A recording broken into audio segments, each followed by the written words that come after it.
atau IMT rendah atau kehilangan massa otot, dan juga butuh minimal satu kriteria etiologis, yaitu misalnya kayak asupan makannya inadekuat, atau asimilasinya inadekuat gitu ya, atau adanya inflamasi. GLIM ini dia diketahui valid dan reliable untuk mendiagnosis malnutrisi gitu ya pada individu dengan HIV, dan pada umumnya kita ketahui ada 3 subtipe malnutrisi, yaitu disease related malnutrition without underlying inflammation. Jadi ini malnutrisi terkait penyakit tanpa peradangan, atau malnutrisi terkait penyakit dengan peradangan, dan juga malnutrisi akibat kelaparan gitu ya, sebagai dampak dari ketidaktahanan pangan. Nah, biasanya individu dengan HIV itu mengalami 2 dari 3 subtipe ini. Jadi mengalami yang terkait penyakit dengan peradangan, dan juga bisa karena starvation atau kelaparan seperti itu. Ini adalah terkait diagnosis malnutrisi. Nah, ini adalah kriteria GLIM gitu ya. Kalau misalnya teman-teman belum pernah lihat, nanti silahkan bisa dicermati dan bisa di-download gitu. Jadi pada dasarnya ketika kita mau melihat apakah seseorang itu malnutrisi atau tidak, jadi pertama-tama teman-teman gunakan screening gizi gitu ya. Tadi yang kita pelajari ada NRS 2002, ada MUST, kemudian ada MMA kalau pada lansia. Setelah seseorang ini di screening gizi gitu ya, itu ada macam-macam, silahkan gunakan yang sesuai. Nanti bisa dicek untuk indikator diagnostik GLIM-nya gitu.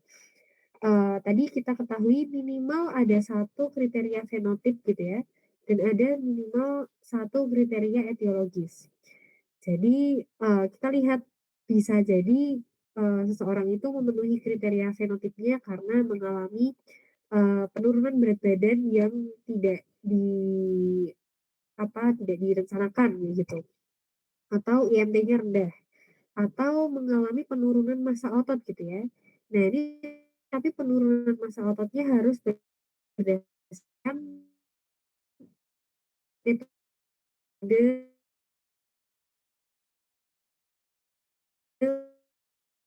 pemeriksaan klinis, bisa dari dia gitu ya, atau dari bisa. Ini untuk kriteria fenotip. Untuk kriteria etiologi, bisa kita lihat dari penurunan asupan makan gitu. Ini bisa kita lihat dari food record atau FFQ atau self report gitu ya. Kemudian juga bisa dilihat ada nggak peradangannya gitu. Nanti bisa dilihat dari misalnya kayak CRP-nya, albumin, prealbumin gitu. Atau misalnya akut ada infeksi HIV-nya. Nah itu bisa jadi kriteria etiologis. Penggunaannya kemudian nanti teman-teman bisa, ini ada checklistnya gitu ya. Kalau misalnya di masing-masing ini di phenotypic kriteria ada yang dicentang dan etiologi kriteria ada yang dicentang, maka dia malnutrisi. Dan nanti malnutrisinya derajatnya apa gitu ya. Di sini ada moderate malnutrition dan severe malnutrition. Ini nanti bisa dilihat dari kriterianya. Apakah ada penurunan berat badan, IMT-nya rendah atau, jadi ini adalah cara penentuan diagnosis malnutrisi, diagnosis gizi malnutrisi seperti itu. Nah, tadi kita sudah mempelajari terkait asesmen dan diagnosis. Sekarang kita lihat intervensi gizinya. Ini adalah untuk kebutuhan makronutrien gitu ya. Jadi dari energi pada utamanya ada peningkatan kebutuhan energi karena ada infeksi seperti itu. Eee, yang perlu teman-teman pertimbangkan adalah status gizinya juga gitu ya. Kalau misalnya pasiennya itu underweight, tentu kita butuh meningkatkan energinya. Tapi kalau pasiennya itu overweight atau obesitas, maka mungkin butuh pembatasan karena kita ingin berat badannya itu untuk di tahap ideal gitu, status gizinya normal seperti itu. Nah, dari ESPEN gitu ya, pedoman ESPEN 2025, jadi dia ada rekomendasi penambahan energi itu berdasarkan 2 hal. yang berdasar ada tidaknya gejala. Jadi kalau misalnya asimptomatik maka penambahannya cukup 10%, kalau simptomatik itu 20%. Sementara kalau berdasarkan ada tidaknya lipodistrofi gitu ya, tapi kalau ada lipodistrofi itu bisa 15% gitu. Tapi ini merupakan rekomendasi lama gitu ya. Jadi yang lebih baik digunakan sekarang adalah berdasarkan ada tidaknya gejala. Jadi nanti untuk menghitungnya teman-teman bisa pakai rumus mencari BMR gitu ya, mungkin bisa pakai Miflin. Nah, kemudian nanti ditambahkan di sini. Berikutnya adalah kebutuhan protein gitu ya. Protein juga perlu ditingkatkan karena tubuh mengalami penurunan CD4 tadi atau sel sistem imun tubuh kita. Dari SPEN rekomendasinya berdasarkan kebutuhan mempertahankan atau meningkatkan massa otot gitu. Jadi kalau misalnya tujuannya adalah mempertahankan massa otot gitu ya, cukup 1 sampai 1,4 gram per kilogram berat badan per hari.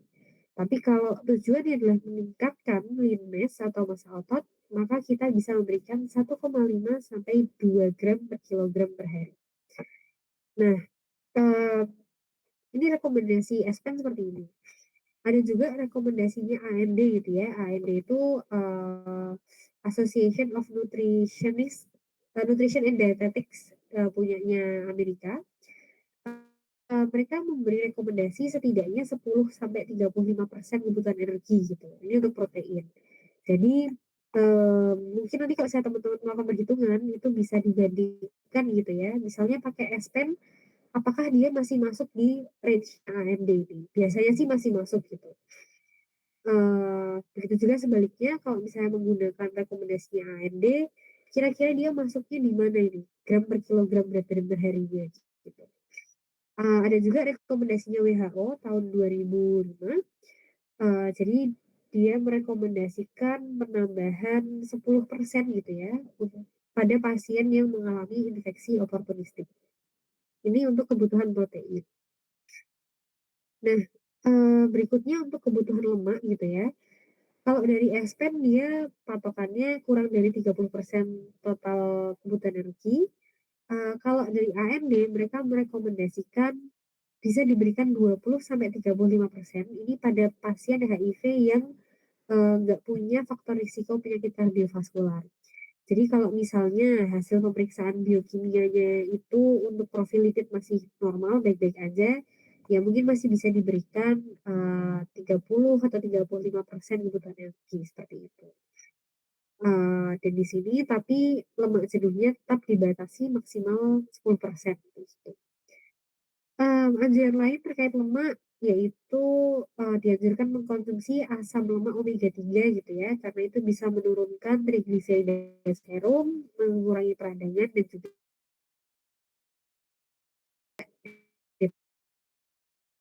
depresi. Di sini untuk berikutnya karbohidrat seperti biasa by difference atau bisa menggunakan 45 sampai 65% kebutuhan energi seperti itu. Jadi ini adalah perhitungan kebutuhan zat gizi untuk gizi makro pada pasien HIV. Kita lihat berikutnya yaitu intervensi gizi serat gitu ya. Uh, jadi di sini kita melihat setidaknya ada serat sama probiotik gitu. Tadi kan kita ketahui bahwa pasien dengan HIV itu dia rentan mengalami diare. Dan di sini pemberian serat yang tinggi 25 sampai 40 gram itu bisa mempertahankan keragaman mikrobiota usus dan membantu mengatasi diare. Begitu juga probiotik gitu ya. Probiotik ini bisa menurunkan insidensi diare. Dan juga dulu ada penelitian gitu ya, konsumsi probiotik selama kurang dari 3 bulan itu bisa menurunkan, bisa meningkatkan CD4 atau meningkatkan sel imun tadi, tapi hanya pada individu yang tidak mengkonsumsi obat ART seperti itu. Tapi kalau probiotik perlu diperhatikan gitu ya. Kita perlu jangan terlalu banyak memberikan probiotik juga karena probiotik itu kan juga bakteri gitu ya. Jadi bisa ada risiko Lactobacillus bacteremia. Ini adalah kondisi di mana Lactobacillus itu meningkat jumlahnya di saluran pencernaan. Jadi boleh diberikan tapi tetap, dalam jumlah yang terukur gitu, jangan terlalu banyak. Selain serat dan probiotik, kita bisa memberikan natrium gitu ya, ini dibatasi maksimal 5 gram per hari, dan juga kemudian mikronutrien gitu. Mikronutrien, eee, jadi tadi kita sudah belajar gitu ya bahwa pada pasien HIV mikronutrien itu, mengalami penurunan, berkurang gitu. Nah, memperbaiki defisiensi mikronutrien itu tuh merupakan hal yang membawa manfaat padanya gitu ya, kalau kita mau mengkoreksi jadi normal aja gitu. Biasanya untuk mengkoreksi bisa cukup dari, diet gizi seimbang atau dari suplemen kayak gitu. Tapi asupan mikronutrien yang berlebih itu dia juga bisa menyebabkan, permasalahan kesehatan. Nanti kita akan lihat gitu ya, ada beberapa, mikronutrien yang kalau berlebih justru berbahaya gitu. Dan yang perlu teman-teman perhatikan gitu ya terkait, konsumsi mikronutrien ini, belum tentu orang yang kadar mikronutrien serumnya itu rendah, itu defisiensi, gitu ya. Jadi, bisa jadi kadar mikronutrien serum orang itu rendah karena dia lagi fase akut gitu. Nanti kalau misalnya udah nggak akut bisa jadi naik lagi gitu. Nah jadi, eee, kemudian kita akan lebih bijak kalau misalnya melihat, tanda-tanda defisiensi mikronutrien ini ketika udah muncul manifestasi klinisnya gitu. Jadi misalnya, eee nanti ada tanda-tanda kalau zat besi gitu ya, misalnya sudah di konjungtiva matanya itu juga udah nggak merah gitu, udah pucat kayak gitu. Atau nanti untuk yang lain-lain gitu. Jadi intinya adalah, kita perlu berhati-hati dalam, mengkoreksi kadar mikronutrien serum pasien gitu. Jadi perlu ada pemeriksaan menyeluruh sebelum kita melakukan suplementasi. Nah, ini, beberapa vitamin atau mineral gitu ya, nanti bisa teman-teman periksa, kira-kira penyebab defisiensinya itu apa gitu ya, kemudian dampak dari defisiensinya apa, dan indikasi suplementasinya apa gitu.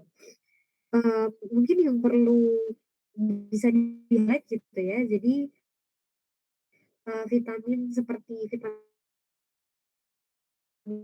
A, D, E gitu, dan vitamin K berkurang bisa defisiensi kalau misalnya, terjadi malabsorpsi lemak di dalam tubuh pasien HIV.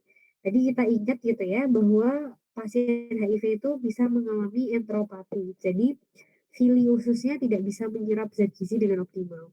Nah, karena tidak bisa diserap dengan optimal, jadi, seseorang bisa mengalami malabsorpsi lemak dan dampaknya juga menyebabkan defisiensi mikronutrien. Nanti bisa dilihat kalau defisiensi ada, selain mungkin yang udah kita ketahui gitu ya, misalnya defisiensi vitamin D yang menyebabkan kepadatan, tulang yang rendah, tapi juga mayoritas ini bisa menyebabkan peningkatan risiko progresi jadi AIDS.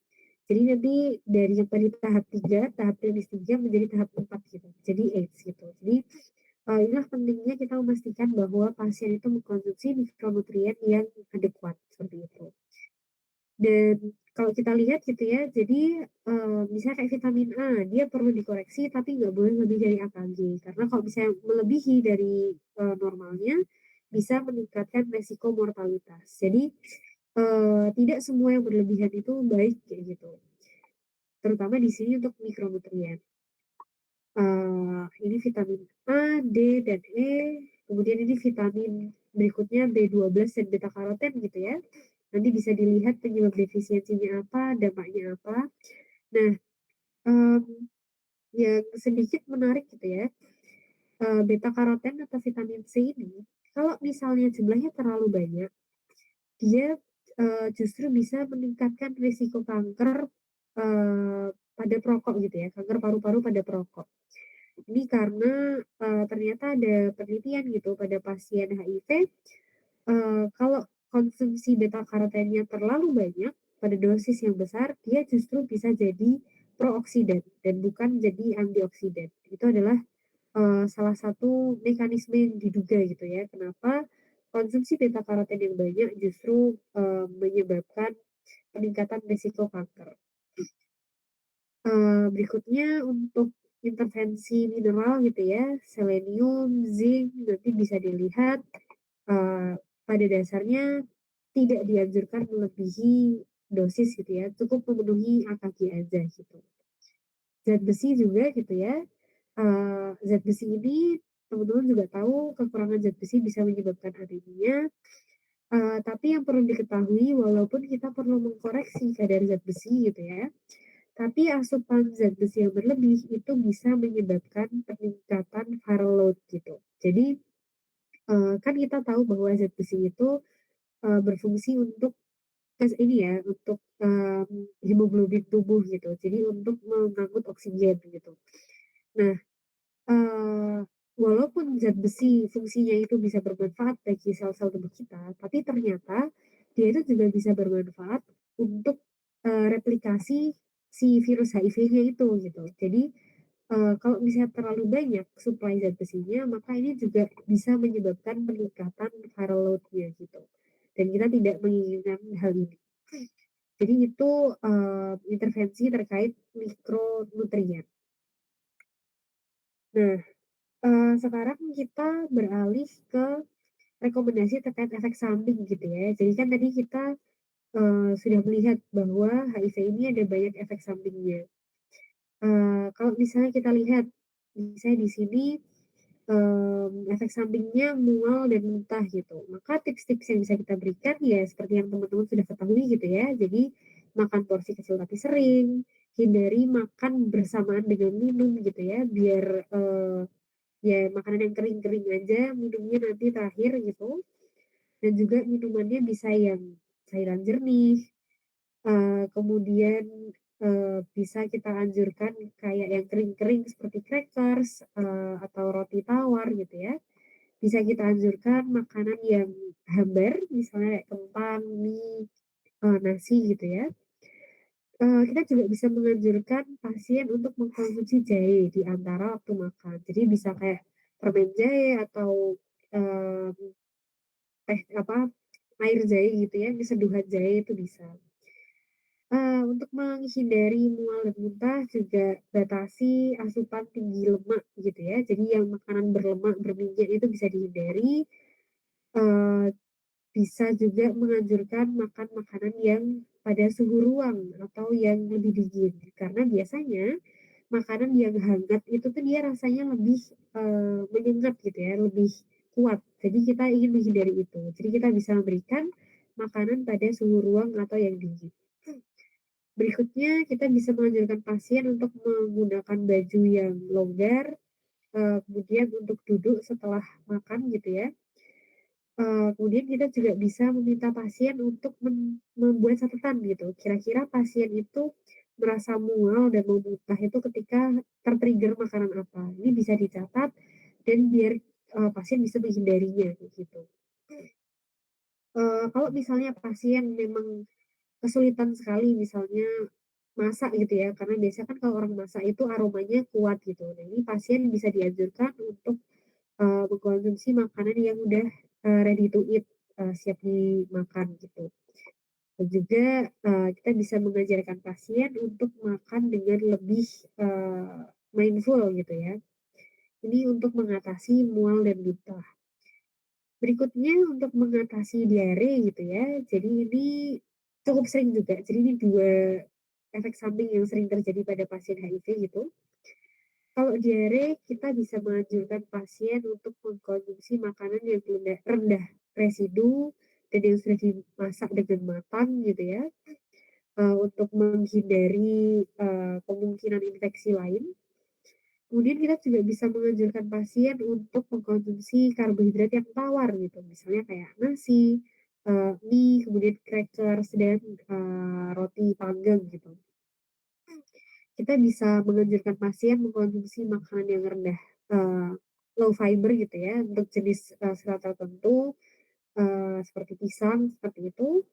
Kita bisa menganjurkan juga pasien untuk mengkonsumsi, cairan gitu ya, terutama cairan yang bisa mengembalikan elektrolit. Jadi bisa cairan, oral hydration drinks, isotonik seperti itu bisa kita anjurkan, atau kaldu itu juga bisa dianjurkan.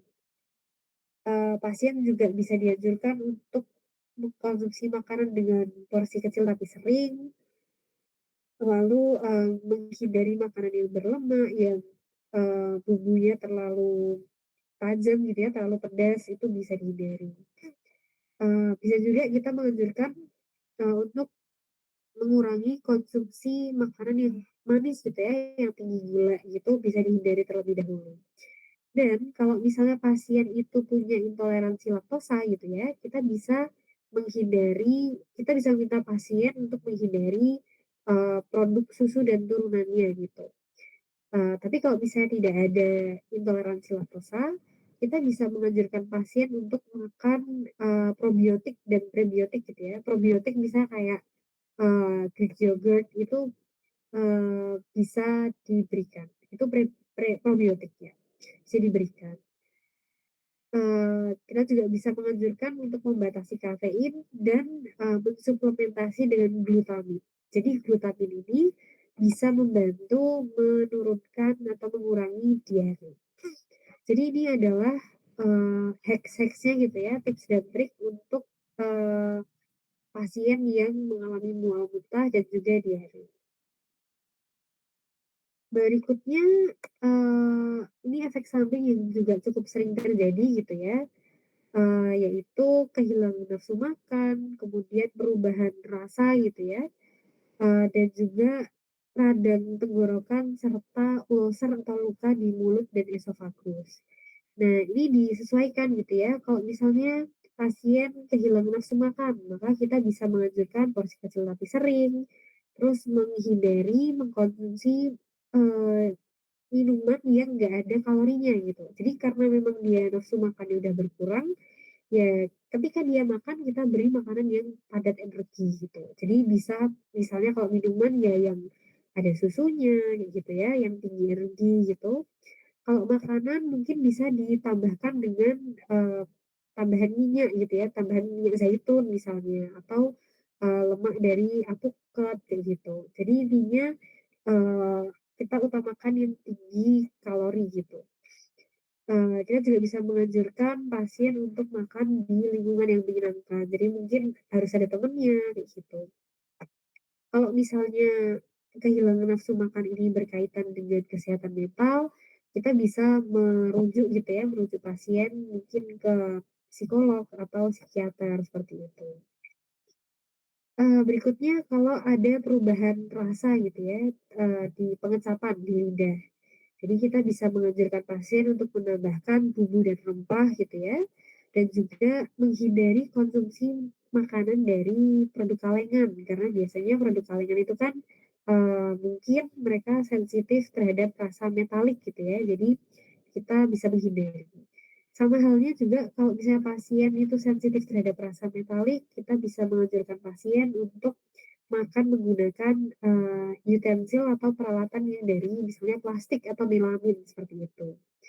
Tips lain adalah kita bisa menganjurkan pasien untuk menjaga kebersihan mulut gitu ya. Jadi sebelum dia itu sudah makan itu bisa kumur-kumur atau bahkan sikat gigi seperti itu. Ini kalau ada perubahan rasa. Nah, kalau misalnya pasien mengalami radang tenggorokan dan ulcer atau luka di mulut gitu ya, ini kita bisa berikan makanan yang lunak gitu, yang halus gitu. Kalau misalnya bahkan masih kesulitan menelan, bahkan kita bisa menganjurkan untuk mungkin diet cair gitu ya, di blender gitu bisa, sesuai dengan kondisi pasien. Kalau kondisinya seperti ini, hindari juga makanan yang terlalu asam gitu ya, terlalu asam, terlalu panas, terlalu pedas gitu ya.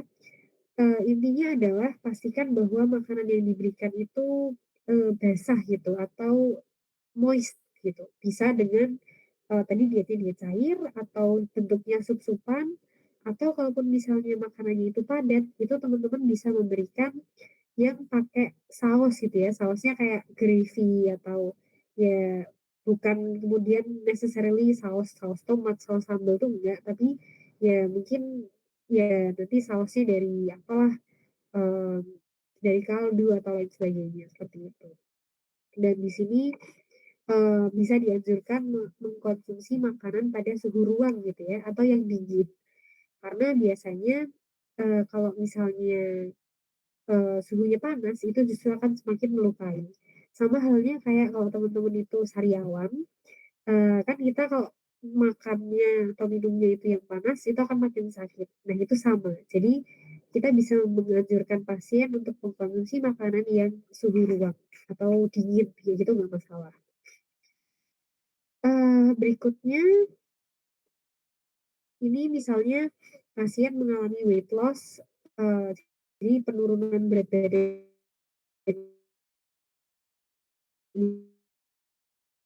yang sifatnya mengkonsumsi makanan yang padat energi, padat kalori gitu ya, padat zat gizi, ini bisa dilakukan.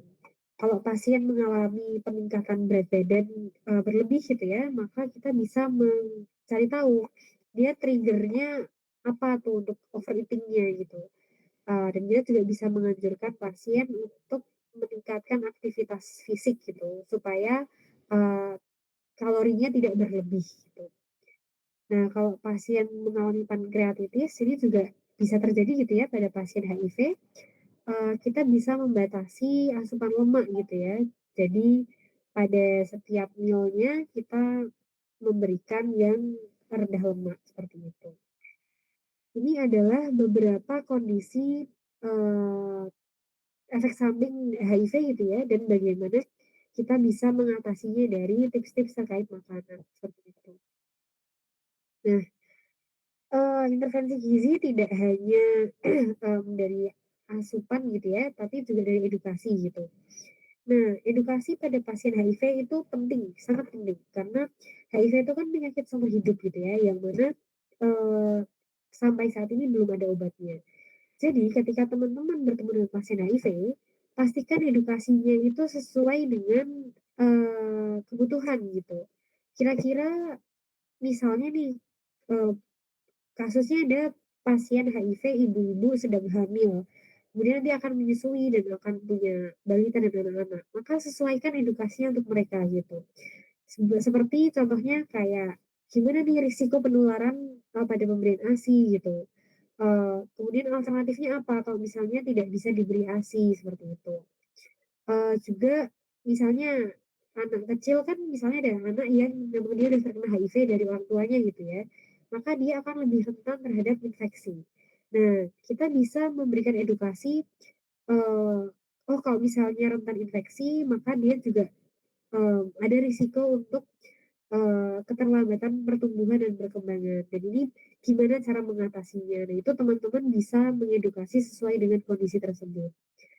Kalau remaja dan dewasa gitu ya, mungkin, edukasinya lebih umum gitu ya, kayak, konsumsi, zat gizi yang sesuai kebutuhan, kemudian aktivitas fisik, kemudian citra tubuh atau body image itu bisa diberikan. Berikutnya interaksi nutrisi gitu ya, ini kaitannya sama, interaksi obat dan makanan, kemudian, pengelolaan efek samping gitu ya, kayak yang tadi udah kita pelajari, gimana caranya, hacks-nya seperti apa, atau misalnya pasien mengkonsumsi suplemen, nah itu bisa seperti apa gitu ya, apakah dianjurkan atau tidak dianjurkan, itu bisa kita edukasi. Dan juga yang tidak kalah penting adalah terkait keterampilan hidup dan isu sosial ekonomi gitu ya. Tadi sudah saya sampaikan, jadi, ini kita sangat penting untuk menekankan terkait keamanan pangan gitu ya. Jadi apakah makanannya itu aman, sumber airnya juga aman gitu ya, apakah pasien punya akses ke pilihan makanan yang memadai seperti itu, dan juga dia bisa nggak nih, mampu nggak, menyiapkan makanannya sendiri gitu. Jadi ini edukasi ini, sangat personalize gitu ya, sesuai dengan kondisi pasien seperti apa. Tapi jangan lupa bahwa, pasien HIV itu kita perlu tadi ya, tujuannya adalah meningkatkan kualitas hidup. Jadi aspek edukasinya bisa meluas, seperti itu. Nah, kemudian terakhir, terkait dengan makan ya, Nanti bisa teman-teman periksa, eee, intinya nanti disesuaikan dengan kondisi pasien gitu. Jadi, di sini misalnya kayak ada permasalahan dengan saluran pencernaan gitu ya, misalnya pasien HIV-nya itu, ada gangguan tadi, di saluran pencernaan, di usus gitu. Mungkin kita bisa memberikan, sumber karbohidrat yang tidak menimbulkan gas gitu ya, atau misalnya pasiennya ada dislipidemianya, maka kita fokusnya pada, pembatasan lemak seperti itu. Jadi, ini bisa disesuaikan dengan kondisi masing-masing pasien. Baik, sampai sini apakah ada yang mau ditanyakan?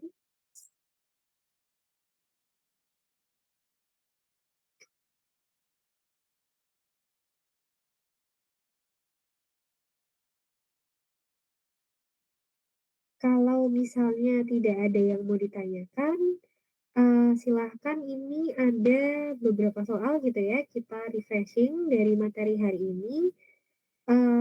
Saya beri waktu 4 menit sampai 20.25,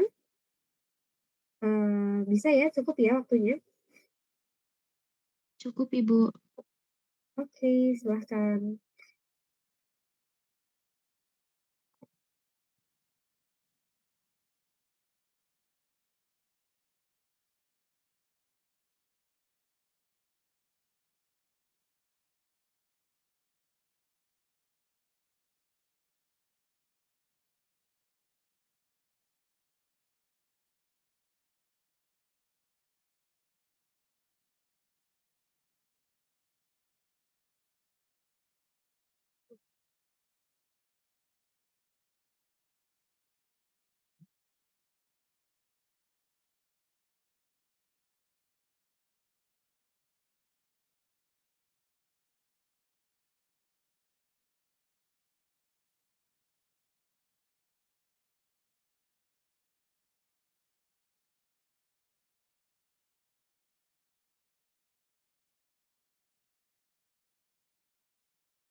Oke, apakah sudah Ada jawabannya semuanya?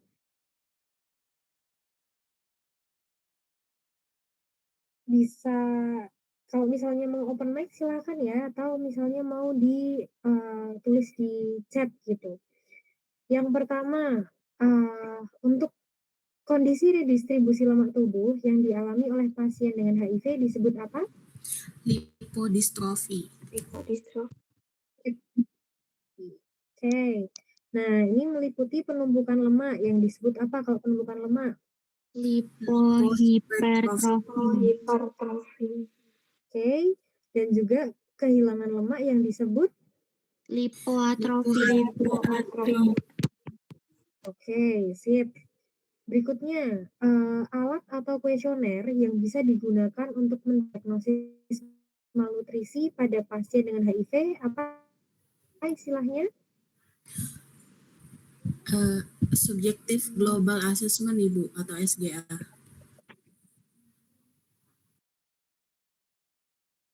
Oke, ada jawaban lain? Kalau SGA itu dia alat screening gitu ya, dia bisa dipakai untuk screening gizi. Nah, tapi kalau yang tadi diagnosis malnutrisi mengikuti kriteria apa? PGSGA Ibu.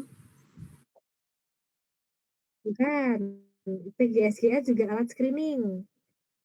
Apa? Tadi kita lihat ada formnya, udah saya tampilkan. Apa? Ini kenapa titik-titiknya panjang karena emang dia kepanjangannya sih. Tapi kalau singkatannya mungkin ada yang ingat tadi? Yang Ya apa? NINCNB itu Apa? NIN Yang tadi ada NINC, bukan, itu kode diagnosis gizi gitu ya. Nanti akan teman-teman pelajari ketika membahas PAGT gitu. Yang bisa digunakan tadi namanya GLIM. Ingat ya, Global Leadership Initiative on Malnutrition. Itu yang tadi ada dua, yang harus ada kriteria fenotipik sama ada kriteria etiologis. Gitu ya. Nanti bisa dicek lagi. Oke, berikutnya jumlah protein yang dianjurkan bagi pasien dengan HIV yang ingin mempertahankan lean mass yaitu sebesar berapa? 1,2 Ibu sampai 1,5. Kalau untuk mempertahankan lean mass cukup di 1 sampai 1,4 gitu ya. 1 sampai 1,4. Nah, kalau bagi yang mau meningkatkan lean mass sebesar berapa? 1,5 sampai 2 Ibu. Betul, sip. 1,5 sampai 2. Dan terakhir, serat, probiotik, dan prebiotik serta glutamin itu bisa diberikan kepada pasien dengan HIV untuk mengatasi permasalahan apa? Gangguan Diare Ibu. penyerapan. Ya, betul. Sip. Diare. Oke, terima kasih gitu ya. Ini nanti kalau saya teman-teman mau belajar lebih lanjut, referensinya bisa dari sini. Dan kalau misalnya ada masukan mungkin terkait PPT-nya atau perkuliahannya, mungkin saya terlalu cepat atau mungkin materinya terlalu panjang atau terlalu sedikit, nanti bisa silahkan teman-teman sampaikan di sini. Kurang lebihnya demikian dari saya. Terima kasih atas